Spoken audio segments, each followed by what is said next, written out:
விக்கிரவாண்டி தொகுதி இடைத்தேர்தலை முன்னிட்டு பொதுக்கூட்டத்தில் பங்கேற்ற நாம் தமிழர் கட்சியின் தலைமை ஒருங்கிணைப்பாளர் சீமான் கொட்டு மழையில் வாக்கு சேகரித்தார்.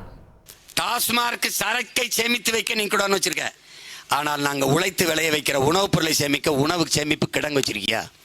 இத்தனை ஆண்டுகளில் ஒவ்வொரு மாவட்ட தலைநகரிலேயாவது உணவு சேமிப்பு கிடங்கு இருக்கா? இல்ல. அங்க போவதுதான் சேவை அரசியல், செயல் அரசியல். அந்த அரசியலை நாம் முன்னெடுக்கணும். தேர்தலை பற்றியே இவர்கள் சிந்தித்துக் கொண்டே இருப்பார்கள். ஆட்சிக்கு வந்ததில் இருந்து அதை பற்றியே சிந்திப்பார்கள். அது எப்படி அதை பற்றியே சிந்திக்கிறார்கள்? அதை பற்றி சிந்திப்பதாலே தான் கல்லூரிக்கு போற பெண்களுக்கு 1000, குடும்ப தலைவிக்கு 1000, சாராயம் குடிச்சு செத்தால் 10 லட்சம். இதெல்லாம் எதை நோக்கி? தேர்தலை நோக்கி. தேர்தலை நோக்கி. நல்லா கவனிச்சுக்கணும். செய்திகளை உடனுக்குடன் தெரிந்து கொள்ள உடனே சப்ஸ்கிரைப் பண்ணுங்க.